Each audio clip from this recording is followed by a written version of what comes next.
Bonjour, la saison 2 de Fumble Play ayant pour cadre le jeu de rôle Alien, nous allons faire une petite présentation de celui-ci, ainsi que de son univers. Oui, je parle à toi qui vis dans une grotte depuis les années 70 et qui n'en ressort que tous les week-ends. Crois-moi, après cette vidéo, personne ne t'entendra crier dans l'espace. Sois-en sûr. Allez, c'est parti. La saison 2 de l'actual play de jeu de rôle. Un actu quoi? Non, je plaisante, j'ai vu la vidéo de présentation de Fumble Play. Je disais donc que la saison 2 aura pour cadre le jeu de rôle Alien, qui est une production suédoise de l'éditeur Free League Publishing. Mais rassurez-vous, nous avons la version française d'Arkham Asylum, donc pas besoin de parler suédois. Et puis, il faut savoir que l'Alien, eh bien, comme son nom l'indique, a pour cadre les films Alien. Vous savez, ces petits films d'horreur dans l'espace avec Sigourney Weaver et des grands réalisateurs comme James Cameron ou encore Ridley Scott. Une histoire qui commence au cinéma en 1979 et qui compte la mésaventure de camionneurs de l'espace confrontés à l'une des plus belles et horrifiques créatures que le 7e art nous a offert. Hmm. Ne faites pas la fine bouche, on sait tous que vous avez eu peur dans le noir à cause d'elle. Et non, je ne ferai pas de rétrospective concernant ces films, car d'autres personnes l'ont fait maintes fois, et d'une manière tout à fait claire, donc pas besoin. Et puis ce n'est pas l'objectif de cette vidéo. En revanche, je peux vous dire que les thèmes forts de ce jeu de rôle sont, en premier, l'espace et l'idée que l'homme se retrouve dans un environnement qui lui est hostile. En deux, l'horreur innommable.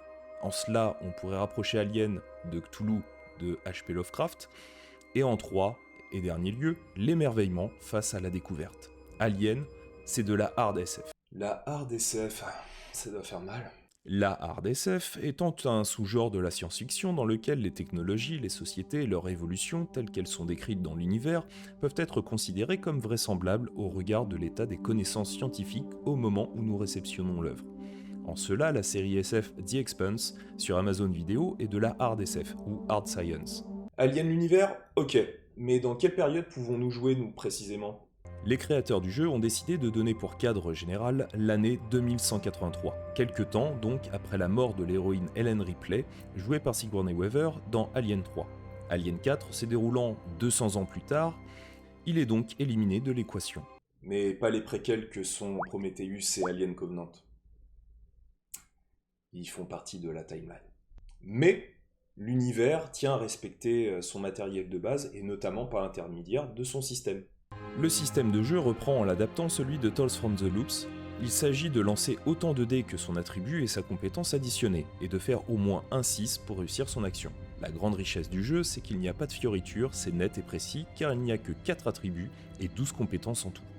En effet, la force du jeu, à mon sens, c'est de laisser le joueur incarner son personnage par un roleplay que le système suit, sans l'étouffer à force de bonus, malus, avantages, désavantages, etc. La simplicité sans être simpliste, car le système essaye de rajouter un élément supplémentaire pour cadrer avec l'univers qu'il a en main, c'est-à-dire l'angoisse, la peur. La peur totale de ce qui peut se dérouler dans l'espace.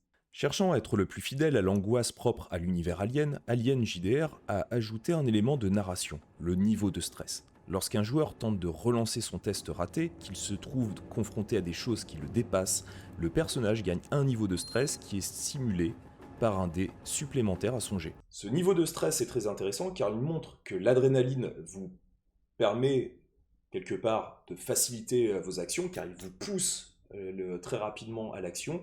En revanche, eh bien, malheureusement, il peut aussi vous amener vers la panique. En effet, lorsque vous faites un 1 sur CD, symbolisé par un petit facehugger, Oh, il est trop mignon. le joueur doit faire un test de panique et les conséquences peuvent être lourdes. De lâcher l'objet qu'il a dans les mains à fuir ou être totalement tétanisé, ce qui apporte un stress supplémentaire durant les parties. Des parties d'ailleurs qui peuvent être traitées de deux manières, soit de manière cinématographique, c'est-à-dire que ce sont des one-shots, qui permettent là aussi de rajouter quelques éléments supplémentaires uniquement parce que l'on a des parties très courtes, et puis la version campagne avec un ensemble finalement de scénarios. Les joueurs peuvent incarner aussi bien des officiers que des scientifiques, des médecins, bref, tout un panel comme le Marines Colonial, et oui, il est présent pour lutter eh bien, contre le xénomorphe, mais aussi contre son lointain cousin, le néomorphe. Oui, il y est aussi. Voilà, j'espère que cette vidéo vous a permis de mieux comprendre Alien. C'est notre univers de jeu pour la saison 2. On espère que vous avez apprécié cette vidéo.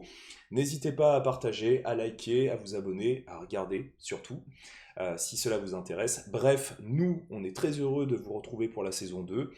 Merci pour les anciens, bienvenue aux nouveaux, et puis je vous dis à très bientôt pour cette émission pas si petite.